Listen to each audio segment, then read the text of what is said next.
Hi and welcome to a beginner's tutorial on cloud computing. In this tutorial, we'll be introducing the basics of cloud computing and how it can benefit both individuals and organizations. You'll learn about the different types of cloud services and the advantages of it along with an example we have in the demo section. So stick till the end of the video to see how it all functions. So as usual, we'll define our agenda for today first. We'll get started with an introduction to cloud computing followed by its advantages. Later we'll look at the types of cloud computing and life cycle of developing a cloud-based solution for a business requirement. And at the very end, we'll host a website using AWS services. So let's begin by learning what's cloud computing. Well, cloud computing is the delivery of cloud services, including servers, storage, databases, networking, software, analytics, and intelligence over the internet to offer faster innovation, flexible resources, and economies of scale. You can access cloud computing services through a web browser using your internet connection and a cloud provider, or even through a cloud-based application. These services can be used to store, manage, and process data, as well as to run applications and entire IT infrastructures. This allows users to access data and resources remotely and enables organizations to scale their computing resources up or down as required, reducing the need for expensive on-premises IT infrastructure. One of the benefits of cloud is its accessibility from anywhere. You can have a developer on the other side of the world and he'll still be able to use your cloud services and log in using just the login console. On top of it, the scalability factor is also something that makes cloud very attractive to adopt. So why opt for cloud computing? Well, let's start by listing those reasons and by comparing on-premise versus cloud computing first. Well, if you're an organization, you will need to set up your own IT infrastructure, and physical servers take space. With cloud, there's no need for you to buy your own servers and maintain them. The cloud is also highly scalable, which means that as your usage grows, you can easily get the required resources on demand, and scaling down is also as easy. Therefore, you end up saving costs and you pay for what you use. It's that simple. This also leads to another point, and that is that you don't need to hire a team to maintain your infrastructure. Well, if you had set up on-premise infrastructure, you would need to hire a huge team to maintain all of that. And this is completely eliminated using cloud services. Well, coming on to our next point, with cloud, you have the option to recover data with disaster recovery mode. If you maintain physical servers, there's less chance of data loss, but it still exists. And if you don't continue properly with the backups, the data loss can turn into a critical event. Clouds have essentially turned this into a better way to operate for small or big businesses alike. Also with clouds, there exists better security protocol and you have more flexibility in how you want to structure your infrastructure. So you can handle your infrastructure any way you like with ease. Clouds are also easy to set up compared to managing your own infrastructure on site. So the time cloud saves is huge. You can also collaborate less with on-premise infrastructure management. Whereas with cloud, you can have a developer on the other side of the world and they will still be able to collaborate with you. And finally, clouds have automatic software updates. With on-premise, you might have to do this manually while ensuring that your current infrastructure works without problems. Now let's talk about the advantages of cloud computing for a minute. Well, obviously, cloud computing is cost effective. You only pay for what you use, and the scalability factor really makes cloud a very attractive choice for businesses with ridiculous amount of traffic. Next, cloud providers also have large data centers with many servers and resources that are designed to handle a high volume of data and traffic. This means that cloud-based applications and services can run faster and more efficiently than those that are hosted on premises. Additionally, cloud providers often use advanced technologies such as content delivery networks, often called CDNs, to distribute data and resources to users based on their geographical location, which can further speed up the access to data and applications. This can be especially beneficial for businesses or organizations that serve a global audience as it allows them to deliver content and services to users faster and regardless of their location. Another advantage of cloud computing is high accessibility. With cloud computing, users can access their data and applications from anywhere with just the internet connection. This means that employees can work remotely and businesses can serve customers and clients from multiple locations. This brings us to another advantage of cloud computing, and that is it eliminates the need for expensive on-premises hardware.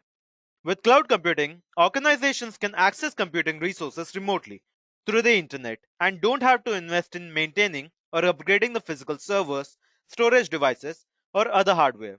Cloud services are also typically easy to set up and get started with, as they often come with pre-configured templates, and many providers offer simple web-based interfaces, making it very easy to create and manage resources.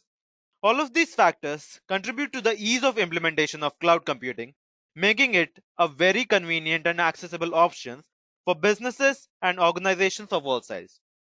Now, let's look at the types of cloud computing.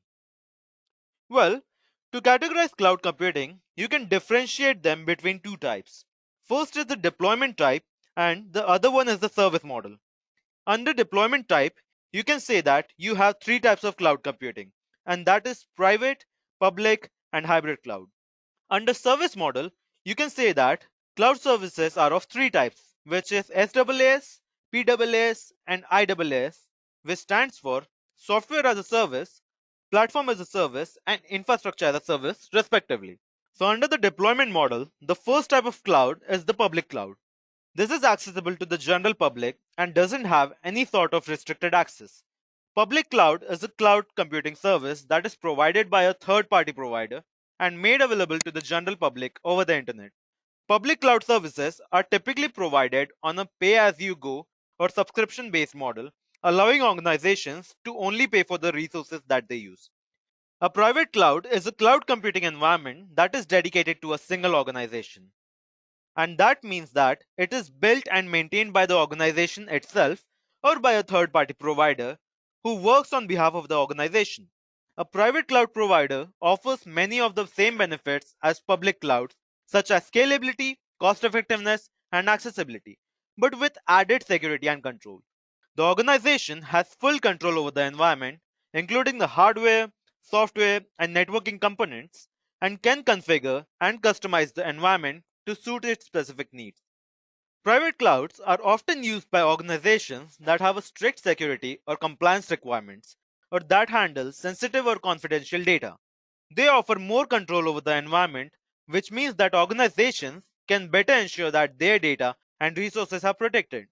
They also offer more control over the environment, which means that organizations can better ensure that their data and resources are protected. Now, coming on to a third type of cloud, which is the hybrid cloud. A hybrid cloud is a combination of a public cloud as well as a private cloud, where some resources are hosted on premises and some are hosted by a third party public cloud provider. Hybrid clouds allows organizations to take advantage of the scalability and cost effectiveness of public clouds while maintaining control and security over sensitive or confidential data and resources that are kept on premises. Hybrid clouds allows organizations to use public clouds for services which are non-sensitive in nature. This can help organizations to keep sensitive data and applications more secure while still taking advantage of scalability and cost effectiveness of public clouds. Hybrid clouds also allows for flexibility and ease of integration, as organizations can use the same tools and technologies to maintain both on-premises and cloud-based resources. This can simplify management and make it easier to move workloads between the public and private cloud as needed. Hybrid clouds also allow for better disaster recovery, as data can be replicated between on-premises and cloud resources, providing an additional layer of protection in case of a failure in the on-premises system. Now let's look at the types of service models in cloud computing. Software as a service. This service model provides access to software applications over the internet, typically on a subscription-based model. SaaS providers typically handle the maintenance and upgrades of the software, as well as the underlying infrastructure. Example of SaaS providers includes Salesforce, Microsoft Office 365, and Google G Suite. Now, coming to our next, which is the platform as a service. Well, this service model provides a platform for developing, running, and managing applications without the need to maintain and manage the underlying infrastructure. PaaS providers typically offer a range of tools and services such as databases, development frameworks, and analytics that can be easily integrated and used to develop and run applications. Examples of past providers include AWS Elastic Beanstalk, Microsoft Azure App Service, and Google App Engine. Now coming on to a third service model, which is infrastructure as a service. This service model provides virtualized computing resources over the internet, including servers, storage, and networking. Organizations can use IaaS to provision and manage their own IT infrastructure without having to invest in and maintain on-premises hardware. Examples of IaaS providers include AWS, Microsoft Azure, and the Google Cloud Platform. And here you can see some of the leading cloud providers. AWS has the highest market share in cloud space, but Google is also entering this space. Alibaba has also made a stride in the cloud computing services a few years ago, but as of now, the three main giants in cloud space are undoubtedly Google Cloud Platform, Amazon Web Services, and Microsoft Azure. And now, let's look at the life cycle of developing a cloud computing solution for a problem. First is that the problem statement is dissected to define the purpose of the solution. This involves breaking down the problem statement into its individual components and analyzing how the problem will be solved. The next step is to define the hardware requirements for the problem statement. It is important to have an infrastructure that is fault tolerant and is resistant to high incoming requests and process them well. Then comes defining the storage requirements. This is responsible for data storage and ensuring that backups occur so that we don't run out of space. After it, the networking aspects are taken into consideration. It is critical to create a proper channel so that everything is connected and functions well. And this also needs to be addressed, the security. It is one of the most important steps. As cybersecurity jobs have increased over the past few years, there is a reason for it, as there have been more and more attacks on the companies. And these cyber threats needs to be addressed by restricting access and maintaining how authentications are done. Because if we lose customer data or company data to hackers, it makes a big dent in the company's image globally or wherever they may operate. Then we define management processes and tools to see what is going on and how everything is functioning. Later we test the processes. We build the solutions, highly test them, and ensure that errors don't occur. And after quality controls are passed, we deploy the solutions built. And finally, we analyze everything using analytics and improve the processes further while reducing the cost as well. And now, let's move on to the demo section where we will host a website from files downloaded from S3 bucket. This problem actually comes from the problem statement that goes something like this. A person wants to transition to cloud. How does it do it? This is one of the most common yet intelligent questions, and we will see how we are going to do this. So the person needs to transition to cloud. And for this, they will need one server, which means that one EC2 instance will be required. And whatever data they may have, let's suppose that that is stored in the S3 bucket.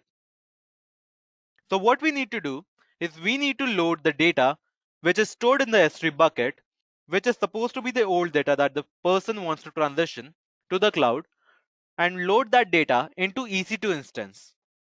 So here, what we are gonna do is we'll start by launching our instance first. So if you haven't logged into your AWS console, just go to your AWS management console and go to EC2.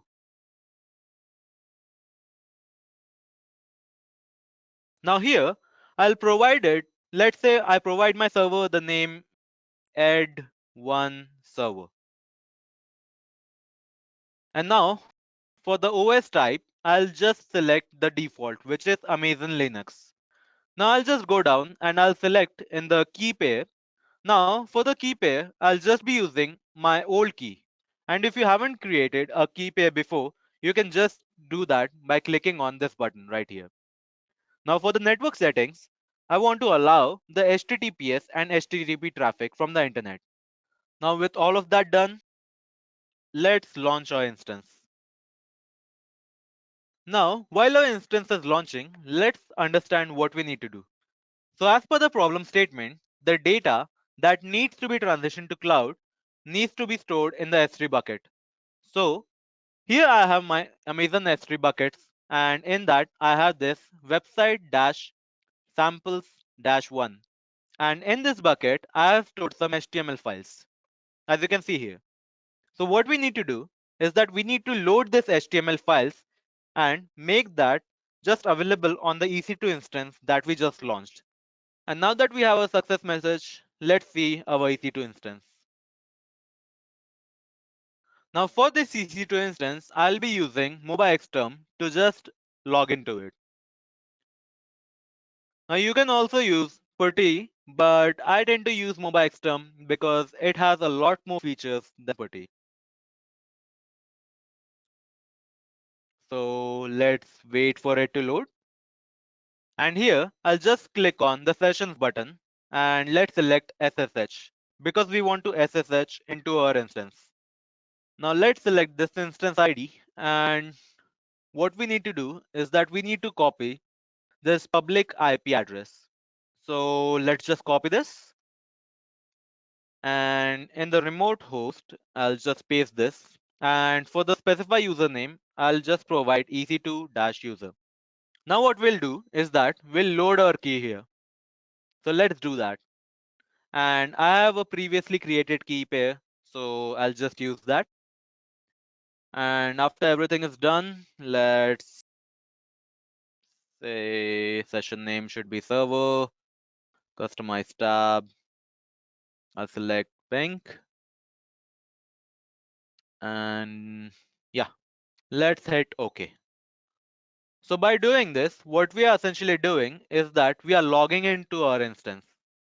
So this instance that we created right here, now we have logged into it. So the first thing that we need to do is that we need to install Apache server on this because we want to host a website, and for that we need Apache. So to do that, what we'll do is we'll install HTTPD service, which is basically Apache. And for that, I'll just type in sudo su so that we become super user. And if we type in who am I, it should say root. And now let's install Apache. So yum install -y httpd .x86 _64. Now this should install Apache here. Now that it's complete, what we need to do is that we need to start the service and we need to enable it. And I'll do this by typing systemctl start httpd service, and then I'll enable this.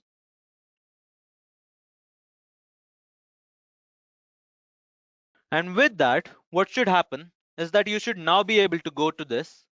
So what we'll do is we'll just open this address, and now we should be greeted with the Apache page. Yeah, so that's it. Here we go. So this is the test page that we get. And if you are able to see this, it means that Apache is working properly. So now what we need to do is that we need to load this HTML file onto our instance. So to do that, what we need to do is first of all, we'll need to create an IAM user so that we can have programmatic access for this. So to do that, let's go to IAM. And under IAM, we'll create a user with the permission to programmatically access. Until we do that, let's type in the command AWS configure so that we can control our AWS right from the console.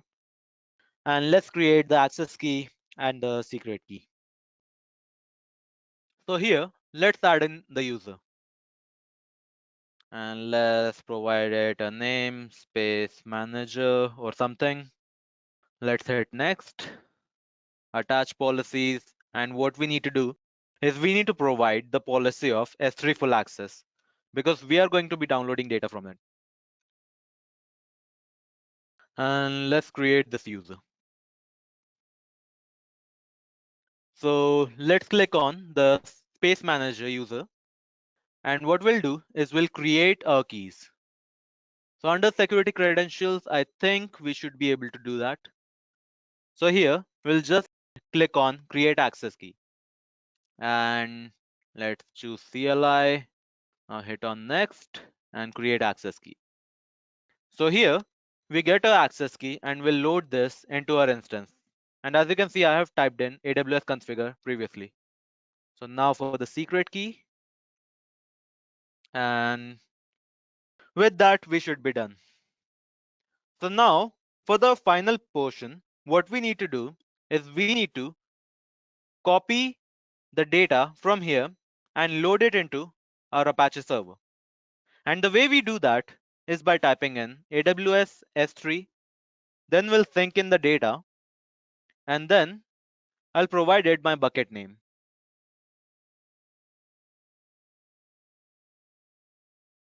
Afterwards, I'll just load it into my Apache location, and with that, it should be done. So it says here that download was complete, etc., etc. So now let's go on to our Apache page again, and let's hit enter. And as you can see, the page that we had stored in the S3 bucket has been loaded. So now we can also navigate to the sample2.html file by typing in, just provide a slash here and then type in sample2.html. And as you can see, the second page is also loaded. So what you can essentially do whenever such a problem arises that you want to transition to cloud, you can just download all of your data to the S3 bucket and then load it onto your instance that whichever you are running. And with that, the session is concluded. I hope that you feel more comfortable with cloud computing now and can make the jump to learning more and more about it. And if you have any queries or suggestions or anything, do message us or leave a comment down below and we'll get back to you at the earliest. Thank you.